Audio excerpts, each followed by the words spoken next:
चलिए, तो अब देखिए डिफाइंड बेनिफिट प्लान के बारे में कुछ जनरल आइडियाज मैंने दिए कि डिफाइंड बेनिफिट ऑब्लिगेशन क्या होगा, उसकी एक जनरल कैलकुलेशन मैंने आपको बता दी कि बॉस देखो ऐसे कैलकुलेट करना है, ये एक्सपेक्टेड फाइनल सैलरी पे कैलकुलेट होगी।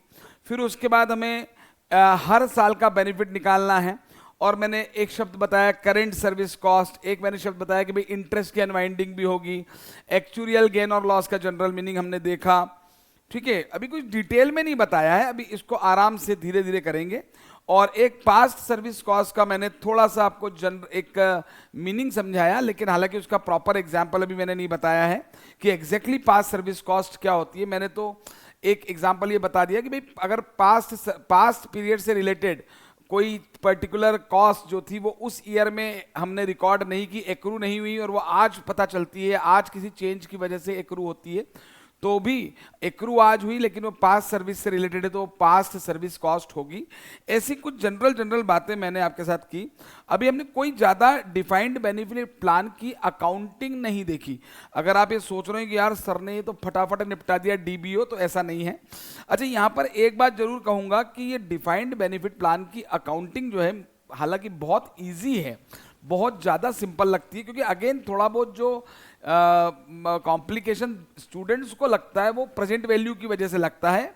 यहाँ भी इंटरेस्ट की अनवाइंडिंग होगी, डिस्काउंट जो है प्रेजेंट वैल्यू निकाली जाएगी, लेकिन ये वैसे मैं आपको बता दूं बहुत आसान ही है। लेकिन इसमें भी एक बात ध्यान रखना, जो स्टूडेंट प्रेजेंट वैल्यू के कॉन्सेप्ट को रट लेते हैं, याद कर लेते हैं कि अरे कैश फ्लो लिख लो और ये जो है आपका इसकी प्रेजेंट वैल्यू फैक्टर आ जाएगी और इसे मल्टीप्लाई करके पीवी आ जाएगा, तो वो तो दिक्कत है, क्योंकि पर्टिकुलरली इस एनडेस के इस टॉपिक में प्रेजेंट वैल्यू कैलकुलेट करने का तरीका अलग है। पर अलग का मतलब लॉजिकल है, कॉन्सेप्चुअल है। बाकी जगह जो करते थे कॉन्सेप्ट जो वहां लगता था, कॉन्सेप्ट यहाँ पर भी वही लगेगा, लेकिन सिचुएशन के बदलने की वजह से यहाँ थोड़ा सा चेंज आएगा। तो इसलिए रटना नहीं है, याद नहीं करना, कॉन्सेप्चुअली समझना है। तो देखिए एक काम करता हूं मैं, सबसे पहले मैं एक एग्जाम्पल आपको करवा रहा हूं। हालांकि ये एग्जाम्पल एग्जाम में आया हुआ भी क्वेश्चन है और अपने स्टडी मटेरियल अपनी बुक का क्वेश्चन भी है।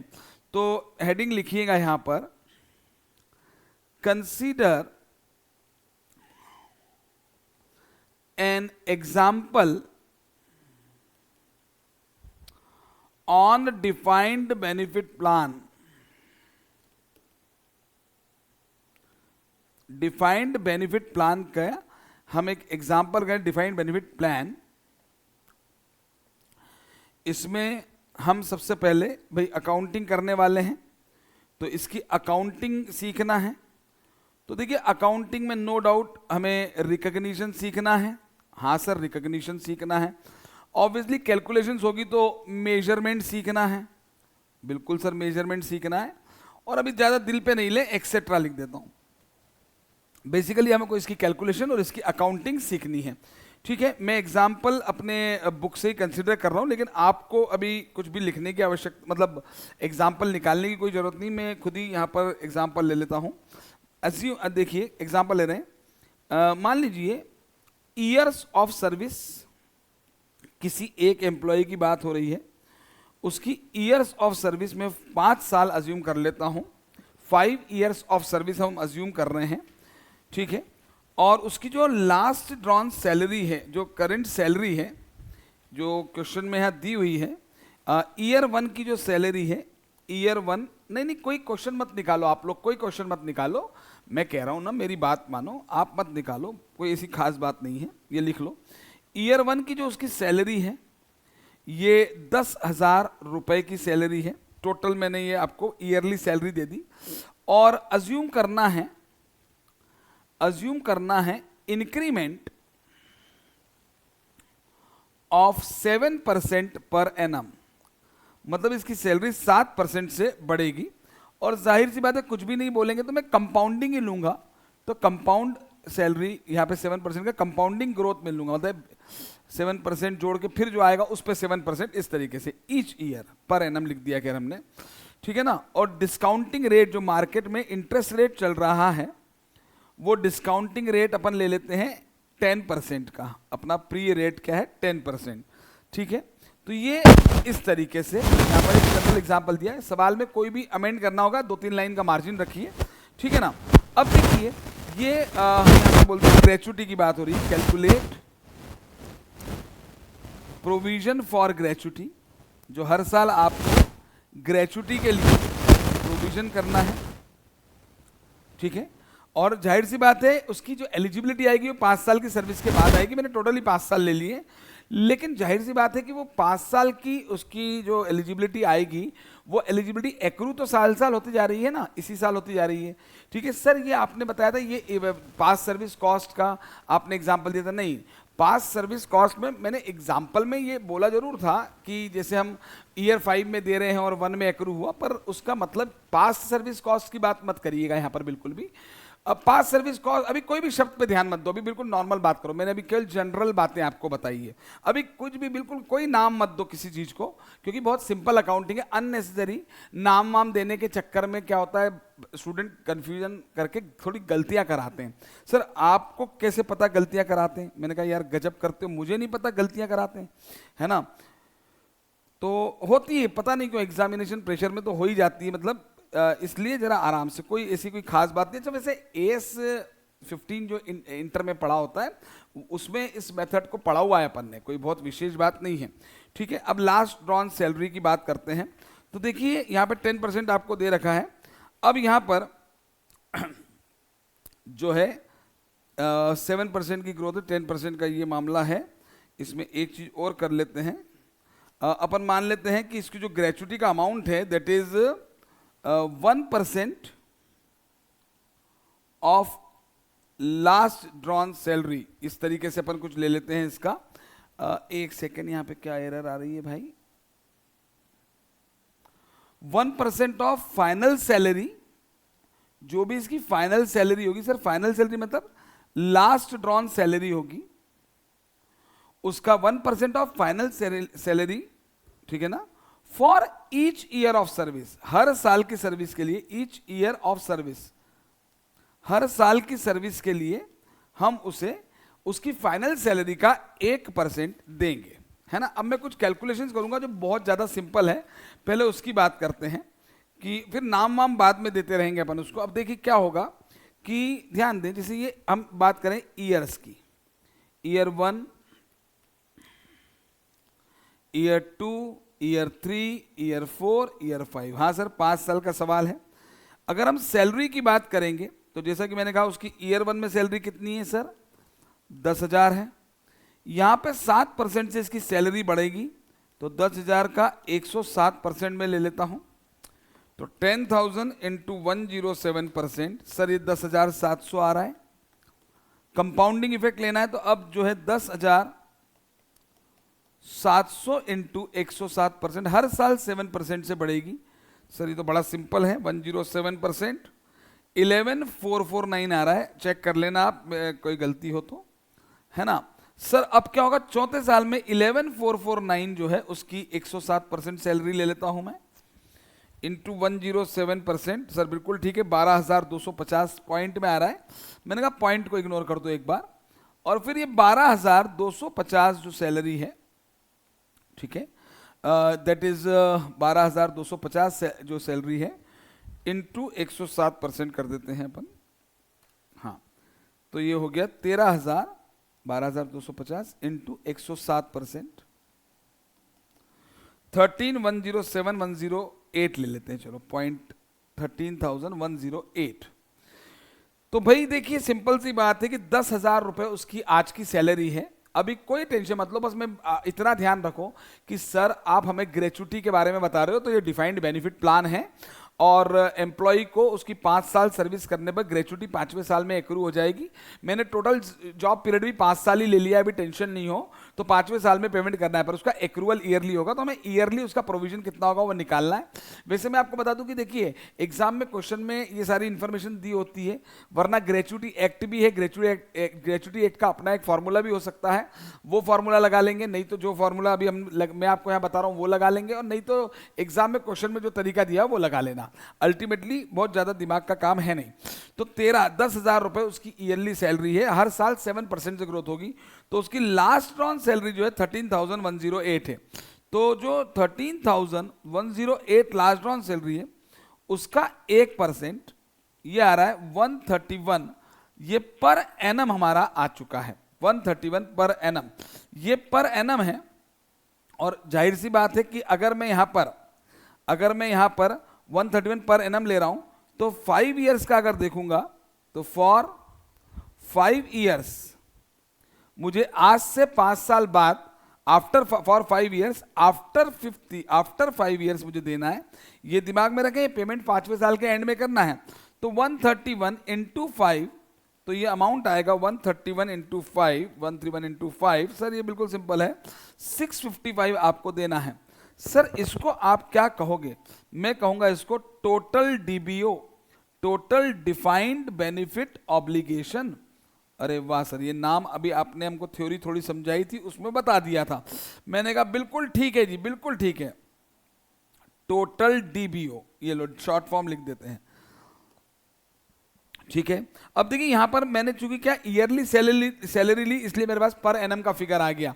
अगर मान लीजिए मेरे को अगर टोटल में ये दिया होता कि ओवरऑल मुझे कितना उसे देना है कि भाई लास्ट ड्रॉन सैलरी का 10% टोटल देना है, मान लो फिगर लास्ट ड्रॉन सैलरी थी 5 लाख रुपए, 5 साल की सैलरी 25 लाख रुपए इंटू जो भी, मतलब मैं ये कहना चाह रहा हूं कि अगर टोटल फिगर दिया होता 5 साल का तो डिवाइड बाय 5 करके पर एनम आता, यहाँ पर एनम आ गया तो इंटू 5 करके 5 साल का आ गया, हालांकि मुझे पर एनम ही चाहिए। तो टोटल डिफाइंड बेनिफिट ऑब्लिगेशन मेरे पास आ गया 131 इंटू 5 दैट इज 655, ठीक है ना। अब देखिए बड़ी सिंपल सी बात है, आप लॉजिकली सोचिए, लॉजिकली यहां पर सोचिए कि ये एक मैं टाइम चार्ट बना लेता हूं, यहां पर देखिए टेबल, ठीक है। देखिए ये ईयर 1 है, ये ईयर 2 है, ये ईयर 3 है, ये ईयर 4 है और ये ईयर 5 है। इस 5th ईयर पर ही हमें 655 रुपीज इसको देने हैं टोटल। ये ये हमें 5 साल बाद देने हैं अभी, है ना, 5th ईयर के एंड पे देने हैं, 5 साल बाद दोनों 5th ईयर के एंड पे देने हैं, ठीक है। अब ये 5th ईयर के एंड पर देने हैं, तो ये 5th ईयर के एंड पर ही मुझे ये 131, 131, 131, 131 और 131 देने हैं। तो स्टूडेंट ये बात तो क्लियर हो गई कि ये फ्यूचर वैल्यू है, और फ्यूचर वैल्यू है तो जाहिर सी बात है कि आप एम्प्लॉय का जो पैसा है 131 रुपए, जो उसको आपको 1st ईयर के एंड पे देना था वो भी 5वें साल के एंड पे दे रहे हो, जो 2nd ईयर के एंड पे देना था वो भी 5वें साल के एंड पे दे रहे हो, जो 3rd ईयर के एंड पे देना था वो भी 5वें साल के एंड पे दे रहे हो, जो 4th ईयर के एंड पे देना था वो भी 5वें साल के एंड में दे रहे हो, और जो 5th ईयर के एंड पे देना था वो 5th ईयर के एंड पर दे रहे हो। तो ये बात तो क्लियर हो जाती है आपको कि यार आप एम्प्लॉय को जो पैसा एक्रू हो रहा है उसका पेमेंट लेट कर रहे हो। अगर आप उसको उसी वक्त दे देते तो वो इंटरेस्ट कमाता, तो आपके लेट देने की वजह से उसको इंटरेस्ट का अपॉर्चुनिटी लॉस होता है। तो इसीलिए तो इंटरेस्ट की अनवाइंडिंग करते हैं, इसीलिए तो प्रेजेंट वैल्यू, इसीलिए तो इंटरेस्ट यहां पे आता है कि आज जो हमें 131 रुपए मान लो उसको आज देने होते, आज से 5 साल बाद दूंगा, तो इसका मतलब वो 5 साल का ब्याज उसका नुकसान होगा, तो मुझे उस अपनी इंटरेस्ट कॉस्ट दिखानी चाहिए यहां पर। मतलब मैं एम्प्लॉय को जो 131 दे रहा हूं, वो एम्प्लॉय बोलेगा साहब तूने मुझे 131 थोड़ी दिए, इसमें तो मेरा ब्याज भी था। तो ऑब्वियस सी बात है, तो इसलिए इंटरेस्ट की अनवाइंडिंग करते हैं। हालांकि ये एफएम का कॉन्सेप्ट है, बड़ा सिंपल कॉन्सेप्ट है, कोई ऐसी बात नहीं है। तो आज से ध्यान देंगे, आज से, ठीक है। अब इसमें स्टूडेंट्स गलती क्या करते हैं, जैसे प्रेजेंट वैल्यू निकालनी है, ईयर्स कॉलम में 1 2 3 4 और 5, 1 2 3 4 5, ठीक है। ये ईयर का हमने कॉलम बना लिया, इसकी प्रेजेंट वैल्यू टेबल अभी बनाएंगे अपन, डोंट वरी। ईयर का कॉलम बना लिया। अब इसमें जो है यहां पर, हाँ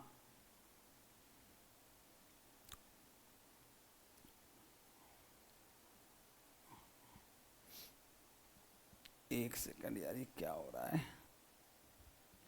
तो ये ईयर्स का कॉलम अपन ने बना लिया, अभी रुकना, आप लिखना मत इसको। अब कैश फ्लो की बात करें तो 131, 131, 131, 131, 131।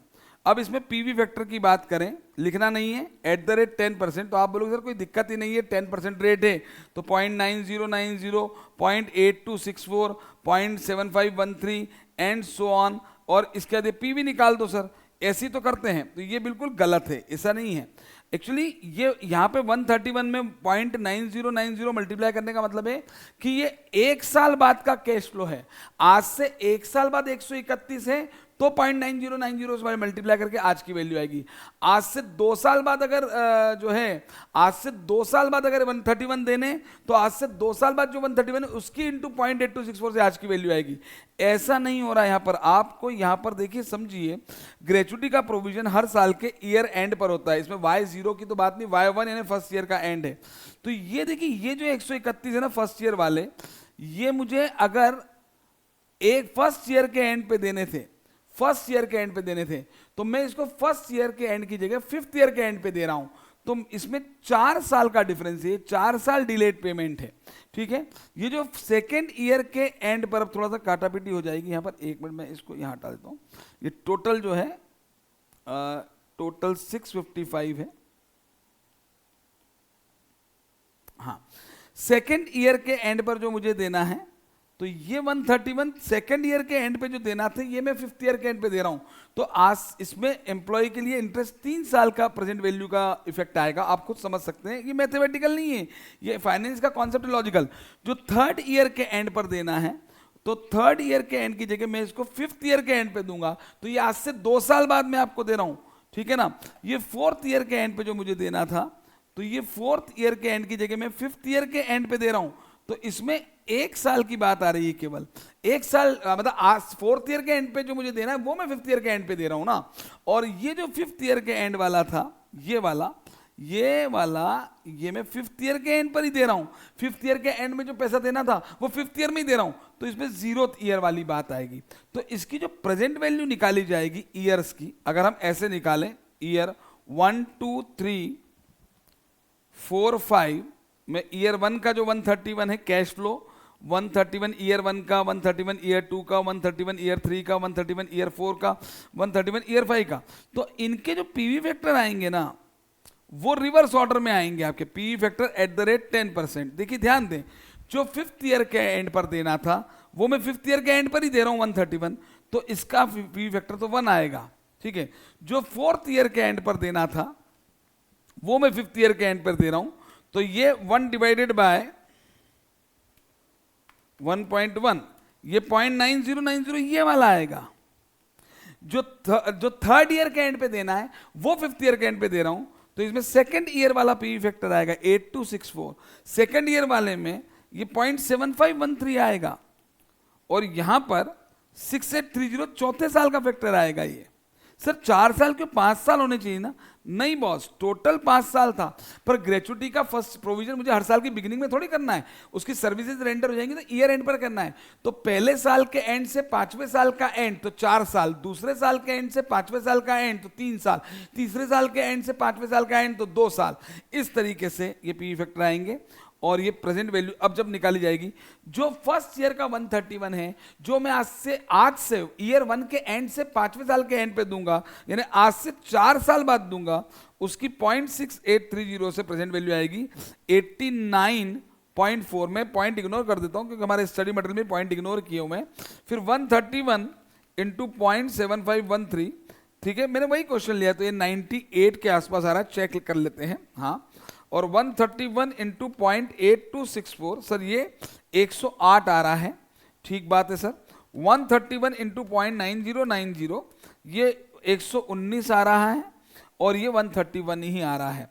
तो ये जो है हमारी प्रेजेंट वैल्यू आ गई। इसको समझिए बात को, कि इंडेक्स कहता है कि आज से 1 साल के एंड पर जो आपको 131 देना था वो आप 5वें साल के एंड पे दोगे, यानी 4 साल बाद दोगे। तो 4 साल बाद वो 131 है, तो आज कितना, तो लॉजिकल समझ में आएगा। तो 131 तो 4 साल बाद है, और आज वो 89 है। इस 89, तो आज फर्स्ट ईयर के एंड पे उसकी वैल्यू 89 है। अब इसमें अगर आप 4 बार 10-10% की कंपाउंडिंग करके देखो तो 131 आएगा। 89 इंटू 10% प्लस इक्वल टू ये आ गया ना, देखो। हाँ, तो ये 89 को आप 10% करते जाइए तो अपने आप ये 131 4 साल में हो जाएगा। तो ये बहुत सिंपल कंसेप्ट है। अब समझिए बात को, इंडेक्स क्यों कह रहा है ऐसा? क्योंकि आज आप उसको अगर 80 अगर आज आप 131 दे देते तो डेफिनेटली वो इन्वेस्ट करके 10% ब्याज कमा लेता, लेकिन आज नहीं, आप उसको 4 साल बाद दे रहे हो तो वो तो यही कहेगा ना, भाई साहब तुमने मुझे 131 नहीं दिया, तुमने मुझे, तुम नाम से ग्रेचुइटी बोल दो उसे, पर एम्प्लॉय बोलेगा बॉस मेरे को 131 में तो ब्याज भी मिला है। मतलब अगर आज तुम मुझे 89 दोगे ना तो 10% से मैं जब कंपाउंड करूंगा 4 साल, तो 4 साल बाद जाके मुझे 131 होगा। तो उसमें कहीं ना कहीं इंटरेस्ट का एलिमेंट है, और इंटरेस्ट का एलिमेंट है तो वो उसको इंटरेस्ट कॉस्ट बोल दिया। मतलब जो टोटल 131 दे रहे हैं, टोटल 131 दे रहे हैं उसको हम, उसमें से 89 तो करंट सर्विस कॉस्ट है और बाकी जो अमाउंट आएगा वो इंटरेस्ट कॉस्ट है। बाकी वो इंटरेस्ट कॉस्ट अभी हम निकालेंगे कि इंटरेस्ट कॉस्ट कैसे कैसे कैलकुलेट हो जाएगी, कहीं दिक्कत नहीं है। तो ये प्रेजेंट वैल्यू और फ्यूचर वैल्यू का कॉन्सेप्ट है, इसको अपने को दिमाग में रखना चाहिए। सर अब करना क्या है आप ये बताओ। मैंने कहा भाई देखो एक टेबल बनवाऊंगा आपको मैं, सबसे पहले वो टेबल इंपॉर्टेंट है। सर इसमें आपने जो हमको स्टेप्स बताई थी, ये ऊपर आपने हमको थोड़ी सी स्टेप समझाई थी, तो देखो स्टेप्स वही है, पर मैं चलो साथ साथ आपको बता देता हूं, पर अभी आपको कोई दिमाग नहीं लगाना इसको लेके, इसको लिखना भी नहीं है, अभी हम लिखवाएंगे इसको आपको, डिफाइंड बेनिफिट ऑब्लिगेशन को। ये वही है, पहले इस्तेमाल करें फिर विश्वास करें।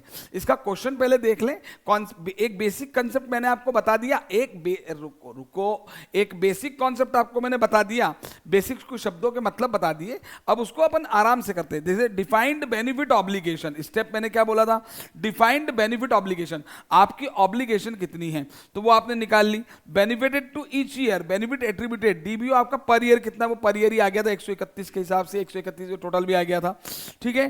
Total benefits to be paid to employees post employment, वो हम अभी फॉर्मूले की बात नहीं कर रहे हैं। अब देखिए करंट सर्विस कॉस्ट क्या होती है, इंटरेस्ट कॉस्ट क्या होती है, अभी एक्चुअल गेन लॉस की बात ही नहीं कर रहा हूं मैं, है ना। हाँ, इस सवाल में ऐसा कुछ भी नहीं है, तो बड़ा सिंपल सवाल है। तो ये 131 प्रेजेंट वैल्यू इसकी ये आ जाती है, कहीं कोई दिक्कत इसमें नहीं है। अब एक टेबल बनेगी अपनी, क्योंकि भाई हर साल भी एंट्रीज पास करनी है, उसके पहले टेबल बना लेते हैं। टेबल का फॉर्मेट भी अपने को चेंज नहीं करना है, अपने को जो फॉर्मेट दे रखा है उसी फॉर्मेट में अपने को करना है। डीबीओ वर्ड याद रखें, डिफाइंड बेनिफिट ऑब्लिगेशन आ चुका है, तो अपन एक टेबल बना लेते हैं, एक कॉलम पर्टिकुलर्स का,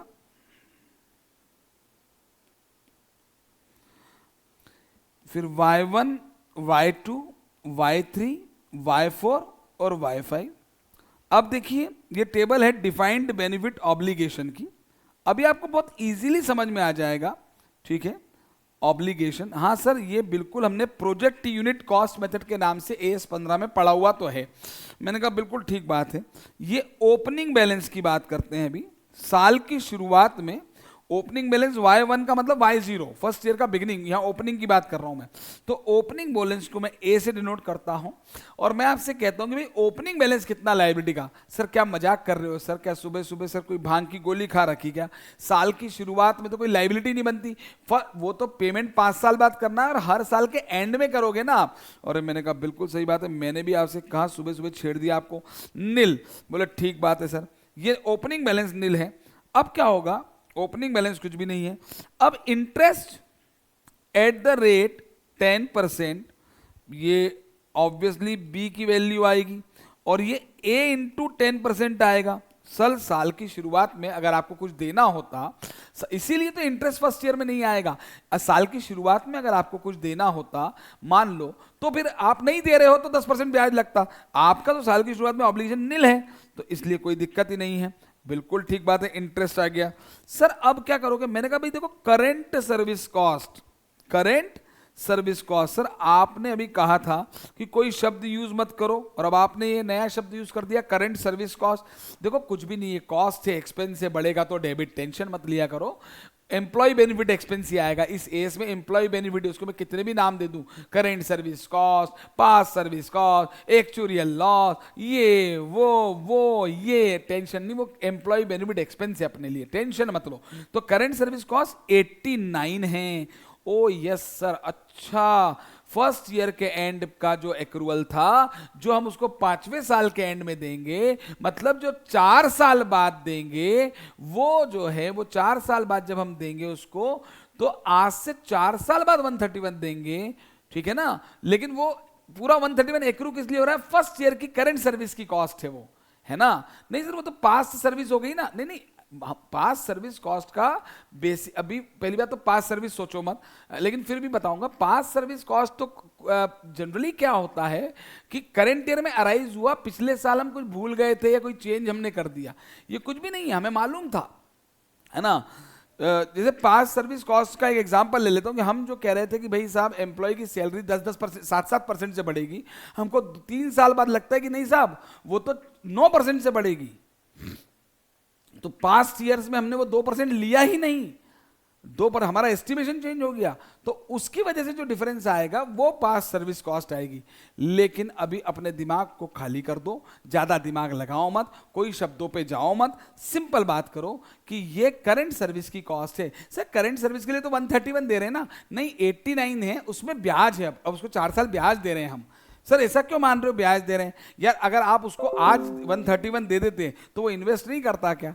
तो अब आप उसको 4 साल बाद 131 दे रहे हो और आप इतराते हुए कह रहे हो कि हमने तो उसको 131 दिए। भैया आप उसको एक तरीके से आज 89 ही दे रहे हो, अब 4% 4 साल उसका जो ब्याज आएगा उससे मिला के उसको 131 मिलेंगे। ठीक है सर, मान ली बात आपकी। और फिर आ जाएगा अपना एबीसी, आ गया क्लोजिंग बैलेंस। ये टेबल का फॉर्मेट है, मैंने as it is format Ind AS से अपने स्टडी मटेरियल से लिया है। तो sir ABC closing balance, D की वैल्यू कैसे आएगी? A plus B minus C, simple सी बात, A plus B plus C, not minus C. अरे भाई जो ओपनिंग में देना है, ब्याज देना है और करंट देना है, इस साल में ना तो कोई ओपनिंग बैलेंस था शुरुआत में, ना कोई ब्याज था, मतलब मुझे आपको 89 टोटल देने थे। ठीक है सर, ये फिर ये हो गया, इस साल का क्लोजिंग बैलेंस भी 89 है, मतलब इसकी एंट्री पास होगी। मैं अभी आपको एंट्री बोल के दिखा रहा हूं, लिखना मत। Current service cost account debit 89 to defined benefit obligation 89, PNL account debit to current service cost 89। Simple. Sir interest है ही नहीं, क्यों सर? साल की शुरुआत में कुछ देने ही नहीं थे तो ब्याज आउट लगेगा ही नहीं, ये फर्स्ट ईयर के एंड है, तो सर इस पर ब्याज। अब फर्स्ट ईयर के एंड का जो अमाउंट डी उस पर second year, third year, fourth year और फिफ्थ ईयर के एंड पे 4 बार लग जाएगा। अब ये हर ओपनिंग बैलेंस में आ गया 89, अब इस पर 10% जोड़ो तो इन 9 रुपीज अप्रॉक्सीमेटली हमने ले लिया, है ना। अब करंट सर्विस कॉस्ट कितनी है? सर सेकेंड ईयर की 98 है, सेकेंड ईयर की 98 है। तो देखिए 89, इस साल की शुरुआत में 89 देने थे, वो नहीं दिए, अरे वो भी 4 साल में दोगे ना, तो उस पर अब ब्याज लगेगा 10% से, पहला 10% 9 रुपीज का वो ब्याज लग गया। और इस साल का जो सेकेंड ईयर का, जो सेकेंड ईयर के एंड का तुम 5वें साल के एंड में 131 दोगे, वो 98 है। तो अब जो आती है वो आ जाती है आपकी, कितनी आ जाती है ये? 89 प्लस 9 प्लस 98 बराबर, सर ये 196 इस साल का क्लोजिंग बैलेंस आ गया, ये 196 आ गया, इसका 10% निकाल देंगे तो 19.6, तो 20 ले लेते हैं। अब जो थर्ड ईयर के एंड पे मुझे आपको, तो थर्ड ईयर के एंड का मैं आपको फिफ्थ ईयर के एंड पे दे रहा हूं, उसकी वैल्यू 131 की 108 थी, हाँ सर, तो ये 108 इस साल की करंट सर्विस कॉस्ट है, तो ये यहां पर हो जाएगी करंट सर्विस कॉस्ट है। तो 196 प्लस 20 प्लस 108, ये 324 आ जाती है। सर ये लास्ट में वो 655 आ जाएगा क्या? बिल्कुल आएगा, आना ही पड़ेगा उसे, है कि नहीं? आना ही पड़ेगा। 324 है तो 32.4 आ रहा है, तो 132 ले लेते हैं। जो चौथे साल के एंड का 131 में उसे 5वें साल के एंड में दूंगा, उस पे वो 119 के बराबर है। बिल्कुल ठीक बात है सर। एक्चुअली देखिए इस 89 पे 4 बार कंपाउंडिंग होगी 10-10% की, 98 पे 3 बार कंपाउंडिंग होगी, 108 पे 2 बार कंपाउंडिंग होगी, 119 पे 1 बार 10% लगेगा, है ना। तो ये हो गया सर, बिल्कुल हो गया। तो 324 प्लस 32 प्लस 119, मस्त है, 475। अब ये 475 यहां पे आ जाएगा, ये ओपनिंग बैलेंस से, और इसका 47.5 से मैं 47 ले लेता हूं, थोड़ा राउंडिंग ऑफ करना है मुझे, 650, ठीक है। 4 से, अच्छा राउंडिंग ऑफ में इशू आ रहा है क्या? अच्छा एक मिनट, 475 प्लस 47 522, और ये कितना आ रहा है अपना? 131 ही है ना ये, ओके 1, चलो ठीक है, वो कोई दिक्कत नहीं, प्लस 131, 653 आ रहा है बॉस, चलो कोई बात नहीं। तो ये 650 से 2 रुपए मेरे से ले लेना है, ऐसे लड़ो मत, सिमिलर टू 655 हो तो 1-2 रुपए का डिफरेंस है, कहीं भी एडजस्ट हो जाएगा, कोई इशू नहीं है। सर ये बड़ा सिंपल है, डिफाइंड बेनिफिट ऑब्लिगेशन हमको थोड़ा समझ में आया कि टोटल डिफाइंड बेनिफिट ऑब्लिगेशन अगर ओवरऑल निकल जाए तो 5 से डिवाइड करके पर ईयर आ जाएगा। फिर उसके बाद हमने उसको ब्रेकअप कर लिया। प्रोजेक्ट यूनिट कॉस्ट मेथड भी इसलिए बोलते थे कि ओवरऑल प्रोजेक्ट को पर यूनिट में डिवाइड करके पर ईयर की कॉस्ट निकालने वाली मेथड, PUCM वो बोलते थे वहां पर AS 15 में। तो ये बड़ी सिंपल सी बात है। कैश फ्लो का कॉन्सेप्ट समझिए, प्रेजेंट वैल्यू का कॉन्सेप्ट समझना है। ऐसा थोड़ी कि फर्स्ट ईयर में 0.9090 ले लिया, ऐसा नहीं होगा ना। वो जो कैश फ्लो फर्स्ट ईयर वाला है वो आप उसे कब दे रहे हो, तो वो 131 आज से फर्स्ट ईयर के एंड से 5वें साल के एंड में दोगे। मतलब 131 जो पहला जो है फर्स्ट ईयर का वो 4 साल बाद की वैल्यू है, तो उसमें फोर्थ ईयर का पीवी फैक्टर से आज की वैल्यू आएगी। ये तो कॉन्सेप्ट है। 655 है सर, इसमें वो आपने एक्चुरियल गेन, एक्चुअल लॉस आपने क्या क्या बताया था sir?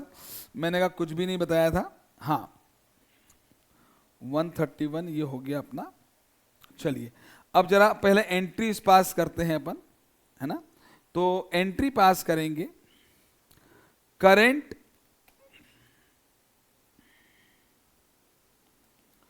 Current service cost account debit to DBO account, defined benefit obligation account, current service cost account debit. तो मैं खैर Y1 5 बार एंट्री करने की बजाय हर साल एंट्री तो यही होगी। ये हो गया। तो ये मैं डेबिट क्रेडिट के फिगर भी एक साथ ही लिख रहा हूं, 89, 98, 108, 119 और 131 current service cost account debit to DBO account. ये हर साल एंट्री होगी करंट सर्विस कॉस्ट मतलब प्रेजेंट वैल्यू से, ठीक है। अब हर साल इंटरेस्ट की एंट्री होगी, interest account debit to DBO account, क्योंकि DBO की लाइबिलिटी तो बढ़ती जा रही है। जो आपको एम्प्लॉय को देना है ना उसी वो डिफाइंड बेनिफिट ऑब्लिगेशन है, और डिफाइंड बेनिफिट ऑब्लिगेशन जो है वही आपका, उसमें इंटरेस्ट कॉस्ट भी तो आ रही है। आप प्रेजेंट वैल्यू पे रिकॉर्ड कर रहे हो। तो पहले साल का तो कुछ भी नहीं था, नील था। फिर था आपका 9, फिर आपका हुआ 20, मैं डेबिट क्रेडिट के फिगर 7 ले रहा हूं, ठीक है। नील, फिर 9, फिर 20, फिर आपका ये आ गया साहब 32 और 47, 32 और 47 interest account debit to DBO। अगली एंट्री होगी साहब हर साल profit and loss account debit. Sir इसमें कोई एक्चुअल गेन लॉस, कोई पास सर्विस कॉस्ट कुछ नहीं आई, अभी कुछ भी नहीं आई। मैं उसका कॉन्सेप्ट अलग से बताऊंगा। Profit and loss account debit, actually Ind AS 19 में एम्प्लॉय बेनिफिट में मैंने क्या कहा था आपसे कि पोस्ट एम्प्लॉयमेंट बेनिफिट जो है उसकी अकाउंटिंग सबसे अधिक इंपॉर्टेंट है। एग्जाम में सबसे अधिक चांसेस होते हैं इसके आने के, या फिर वो शॉर्ट टर्म में वो छुट्टियों वाले केस को लेकर, वो तो हमने कर लिया। अब यहां पर ये वाला समझना है बस मेनली, पर इसमें भी और भी चीजें, मैं इसको और डिटेल में भी आपको समझाऊंगा। पर पहले मैंने सोचा कि एक बेसिक एग्जाम्पल करा दूं, बेसिक शब्दों का मतलब समझा के एक बेसिक एग्जाम्पल कर ले, फिर इसको और परत खोल के इसके अंदर घुस जाएंगे। तो वैसे कोई घुस के बहुत ज्यादा कुछ मिलना नहीं है, बड़ा सिंपल है। Profit and loss account debit to current service cost account, ये P&L में चली जाएगी। सर वो P&L में OCI भी होता है, वहां जाएगी क्या? नहीं नहीं, जब तक मैं OCI ना बोलूं तब तक P&L में ही जाएगी वो, P&L पार्ट में ही जाएगी वो, ऑब्वियस सी बात है। अदर कॉम्प्रिहेंसिव इनकम में तो कुछ उल्टी सीधी चीजें ले जाते हैं। उल्टी सीधी मतलब अभी उस पर भी चर्चा करेंगे। हालांकि कई बार interest cost account to interest account, ये हो गया। सर ये कितना अमाउंट है जी? तो 89 और नील, 89 और नील, ये 98 और 9, ये 108 और 20, ये 119 और 32, ये 131 और 47। ये ओवरऑल इसका टोटल लग जाएगा P&L डेबिट का। कोई दिक्कत नहीं है, आप चाहे तो लगा लीजिए, मुझे उसमें कोई दिक्कत नहीं है। अब मैं आपको एक DBO का अकाउंट बना के दिखा देता हूं। सर हाँ सर, DBO अकाउंट, नाम बड़ा सर डॉन स्टाइल का लगता है DBO, ऐसा लगता है कोई भारी अकाउंट है। DBO अकाउंट बना देते हैं। ये लो सर, ये DBO अकाउंट बन गया। ये सिंपल है ये जो है आप मेरे साथ साथ DBO अकाउंट बना लेना। हाँ चलो, एंट्री हुई है current service cost account debit to DBO। तो DBO में आके by current service cost account by interest account. Interest account ये 89 था, ये डैश था, और to balance carried down first year कहेंगे, वो टेबल से मैच हो जाएगा। 89 और ये 89 हो गया। टोटलिंग मत करो अभी। बाय बैलेंस ब्रॉड डाउन 89, इस पर इस साल इंटरेस्ट बाय इंटरेस्ट अकाउंट 9, 89 और 9, और फिर 98 bye current service cost account bye CSC account. कितना था बाय सीएससी अकाउंट 98 ही आ रहा है इत्तेफाक से, वो नहीं वो 89 99 का टोटल ऐसे मत लगा देना अभी, 98। तो ये टू बैलेंस कैरीड डाउन 196, ये हमने यहां पे